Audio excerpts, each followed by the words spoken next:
Alléluia. Soyez les bienvenus à notre émission dénommée l'Évangile de vérité et vérité de l'Évangile. Alléluia. Nous poursuivons la deuxième partie du faiseur du roi, le prophète Samuel. Dans la première partie, nous avons vu son premier manquement. Voilà, ce n'est pas un péché, mais il a manifesté vraiment ce qui n'était pas appréciable, que Dieu même n'a pas approuvé. Alléluia. Voilà, je donne un aperçu de ce que j'ai déjà dit. Voilà, et Dieu a rejeté le premier roi, Samuel, après seulement 2 ans de règne, parce qu'il a fait de grosses erreurs en même temps. Voilà. Et il a d'abord fait un sacrifice, ce qu'il ne devait pas, parce qu'il n'était, non seulement il n'était pas sacrificateur, il n'était pas de la tribu de Lévi, parce que s'il était de la tribu de Lévi, on pouvait accorder une marge de grâce. Il a fait le sacrifice à la place du prophète Samuel. Il quitte là encore, et quand il faisait les sacrifices, il devait aller en guerre. Voilà, donc, le prophète Samuel devait faire des sacrifices pour que vraiment l'armée soit bénie avant d'aller en guerre. Et lui, il a fait ça à la place du prophète. Mais malgré même qu'il a fait ça, ils sont allés en guerre quand même. Ils ont eu la victoire. Voilà. Et ils reviennent encore avec le butin. Or, le prophète a dit de tout vouer à l'interdit. Mais lui, il revient avec le butin. Il n'a pas tout voué à l'interdit. Il n'a même pas tué le roi d'Amalek là. Et il a pris les bœufs, le veau gras, les brebis grasses, les jeunes femmes là, les jeunes filles là. Voilà. Et donc le prophète n'a pas apprécié. Et là encore, le prophète a dit non, mais là tu as enfoncé le clou dans ta folie. Voilà. Et donc c'est là que le prophète a dit tu agis comme une bête. Alléluia. Voilà, donc nous avons parlé de quand Dieu a rejeté le roi Saül, le prophète se met à pleurer devant le roi rejeté. Il se met à pleurer pour le roi rejeté, pour le roi violé de la loi de Dieu, violé du commandement de Dieu, violé de la loi fondamentale de Dieu, violé de la constitution de Dieu. Donc, après seulement 2 ans de règne, et comme j'ai actualisé là, après seulement 2 mandats, voilà, mais nous parlons du prophète Samuel. Et donc la deuxième partie, ça va aussi concerner son deuxième manquement. Alléluia. Mais ce n'était pas de péché, hein, mais c'était de la faiblesse. Parce que le prophète vraiment n'a pas regardé avec les yeux prophétiques. Alléluia. Dieu envoie le prophète Samuel dans la maison du père Isaïe, ou si vous voulez, Jessé, pour lui faire le casting royal. Et même quand le prophète Samuel part, Dieu lui dit d'aller faire le casting. Il a dit, ah si, voilà, on va me tuer, le prophète Saïd, le roi Saïd, après il va me tuer. Donc Dieu a trouvé une petite stratégie là. Il dit, bon, en partant, il faut prendre des bœufs, des moutons là. Et puis si on te demande, et tu vas dire que tu es venu faire sacrifice. Pourtant, il partait faire casting royal. Mais vous savez, Dieu quand même, dans nos faiblesses là, le Seigneur quand même, pas qu'il soutient notre faiblesse, mais dans le moment que nous traversons là, quand même, voilà, il nous aide à traverser ces périodes-là. Et comme il a vu que son prophète avait peur, donc il a trouvé un arrangement, un secours, voilà, pour dire si on te demande que tu es venu faire sacrifice, mais pourtant c'est casting royal, tu allais faire. Voilà. Alléluia. Donc il va dans la maison du père Jessé. On lit ça. Voilà, c'était pour faire donner l'introduction de ce que nous avons dit. Alléluia. Nous prenons notre Bible dans 1 Roi 16. Alléluia. 1 Roi 16. À partir du verset 6. Hein. Alléluia. Voici ce qui est écrit. Et les deux erreurs du roi Saül, c'est dans 1 Roi 15. Et puis juste après ça, dans 1 Roi 16, c'est les manques. Enfin bon, je ne sais pas comment je vais dire, mais je ne vais pas dire les péchés, mais je vais dire les manquements ou les faiblesses du prophète Samuel. Alléluia. Gloire à Jésus. Je vais lire à partir de 1 Roi 6 et 1 Samuel 16, à partir du verset 6. Alléluia. Dans la version 8 secondes, la version populaire. Lorsqu'il entrait, il se dit, en voyant Eliab, certainement, loin de l'Éternel est ici, devant lui. Bon, regardez ce que le prophète, Dieu l'envoie pour aller faire le casting royal. Et lui, il va. Dès qu'il arrive, c'est les yeux, c'est la vue d'œil. Il met en avant. Pourquoi dès que le prophète arrive, c'est la vue d'œil, il met en avant. C'est l'apparence. Parce que, je l'ai déjà dit, quand Dieu fait les critères de sélection du premier roi, c'est le physique, c'est l'apparence, il met en avant. Parce que le peuple aussi a regardé avec les yeux apparents, les yeux transparents pour dire nous on veut roi aussi, comme les autres. Donc le prophète, il a pensé que Dieu allait faire la même chose, allait faire comme il a fait avec Saül, c'est comme ça qu'il va faire ici. Non, cette fois-ci-là, ça ne sera pas comme ça. Alléluia, ça ne sera pas comme ça. Donc le prophète arrive, il voit Eliab.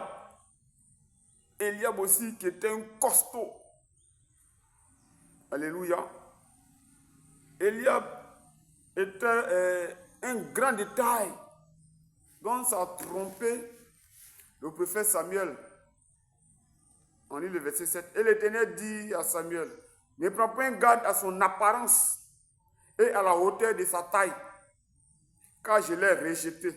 L'Éternel ne considère pas ce que l'homme considère. L'homme regarde à ce qui frappe les yeux, mais l'Éternel regarde au cœur.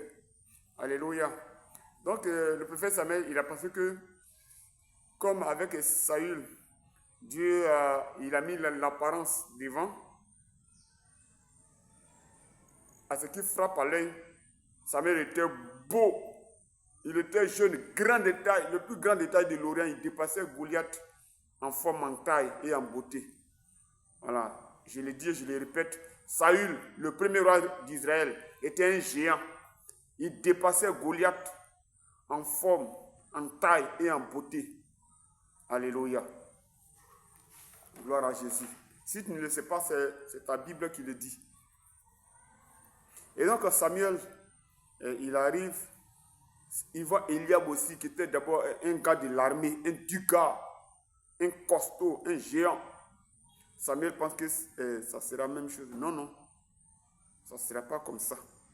Celui que Dieu va choisir là, ça sera un homme de foi. Même s'il est petit, mais ça sera un homme de foi. Alléluia. Donc, regardez le prophète. Et puis, pourquoi Samuel a mis aussi l'apparence devant? Parce que d'abord, lui-même, il était motivé par la peur. D'abord, il a pleuré sur un rejeté de Dieu. Donc, il arrive aussi toujours motivé par la peur, toujours motivé par la nostalgie du passé. Et donc, bon, tout ça là, quand Dieu vous envoie, voilà, si vous regardez au passé, ou si vous vous accrochez à ce que vous croyez être mieux, mais vous serez motivé par la peur, par la transparence, par l'apparence. Quand on dit transparence, là, ce n'est pas ce qui est juste et honnête, hein. Voilà. Mais ce qui ne vaut rien. Alléluia. Gloire à Jésus. Donc Dieu dit non, ne regarde pas à son beau visage ni à la hauteur de sa taille, car je l'ai rejeté, mais l'Éternel, bon, il ne regarde pas comme nous on fait là. Alléluia. Ouais, mais quelle vérité impressionnante, hein? C'est une vérité impressionnante. Alléluia. Et donc le prophète allait s'emballer. Sinon même il s'est emballé. Le prophète Samuel allait choisir un roi apparent et transparent comme le premier roi. Même s'il est costaud. Même s'il rivalisait avec Goliath. En forme, en taille, en beauté. Il allait être non seulement apparent mais transparent. Un peureux, un poltron. Ah, donc, bon d'accord. Deuxième aussi, Abinadab, il est costaud, grand de taille, beau. Le préfet croit que c'est ça. Il dit non, ne regarde pas aussi ça. Troisième, quatrième, même chose.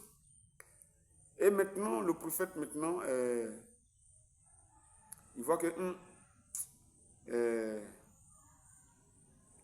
tout ce qui était présent là, c'est fini. C'est là maintenant la sagesse prophétique.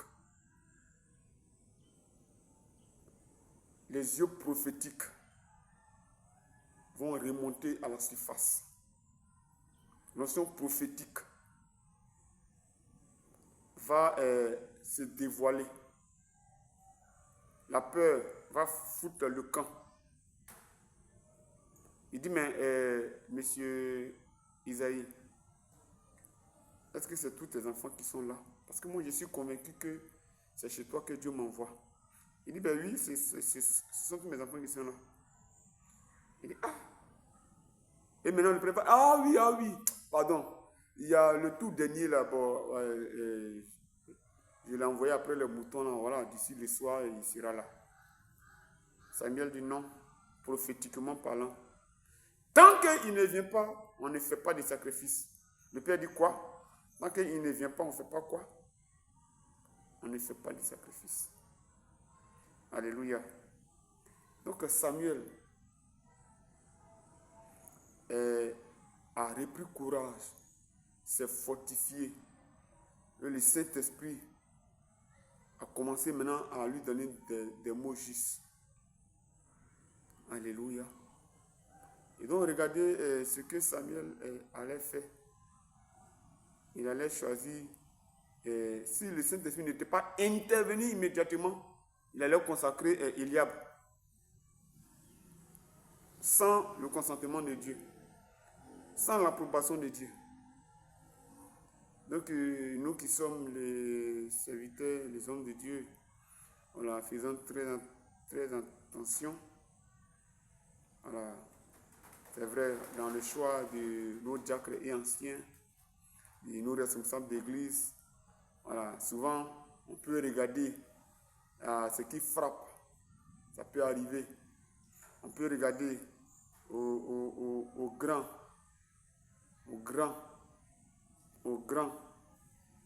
mais à certains moments, il faut demander l'onction, l'action de Dieu. L'onction et l'action de Dieu. Alléluia. Pour ne pas faire comme le prophète Samuel. Il allait tout gâter. Alléluia.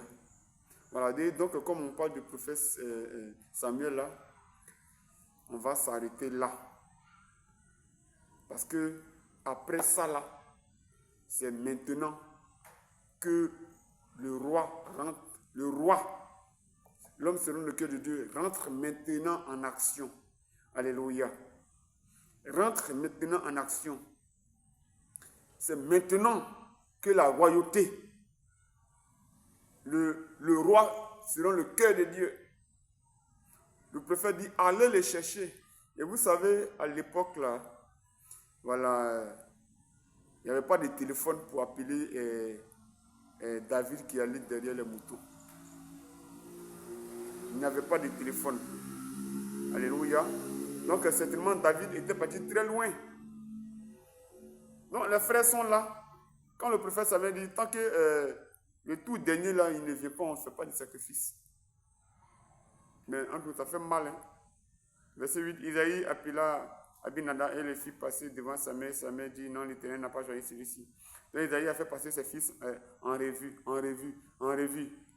Et le verset 11 dit, puis sa mère dit à Isaïe, sont là tous tes fils? Il répondit, il reste encore le plus jeune, mais il perd les brebis. Alors Samuel dit, envoie chercher, car nous ne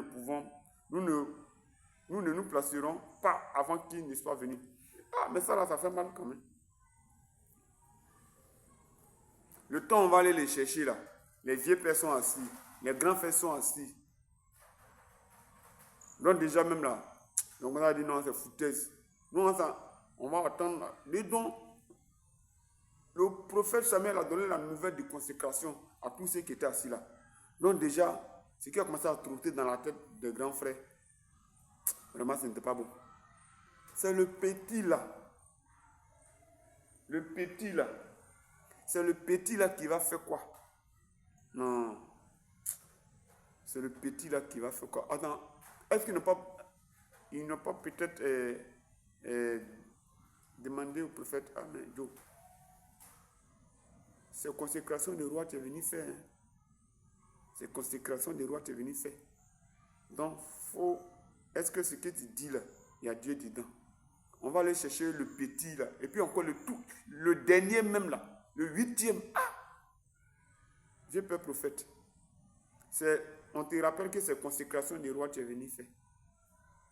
Mais le prophète, quand il s'est ressaisi, il dit oui, je sais que c'est consécration des rois.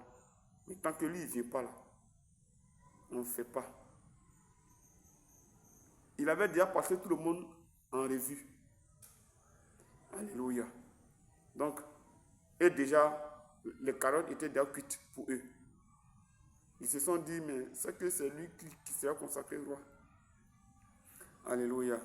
Alors, mais ça, nous allons poursuivre cela. Mais là, nous prenons notre envol avec le très jeune futur roi.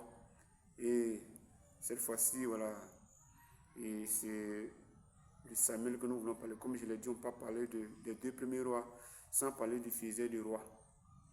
Voilà, le fils du roi a failli se tromper pour choisir encore un autre roi. Mais Dieu merci, Dieu est intervenu immédiatement. Alléluia. Gloire à Jésus. Parce que nous, notre manière d'évaluer là, ça diffère de comment Dieu évalue les choses. Alléluia. Gloire à Jésus. Le prophète voulait évaluer les choses autrement. Mais Dieu merci, le Seigneur lui-même, il a évalué sa chose. Alléluia. Que la paix du Seigneur vous soit multipliée. Merci de nous suivre. La prochaine vidéo va porter sur le roi David lui-même. Gloire à Jésus. Soyez bénis, demeurez bénis et soyez une source de bénédiction au nom de Jésus. Amen.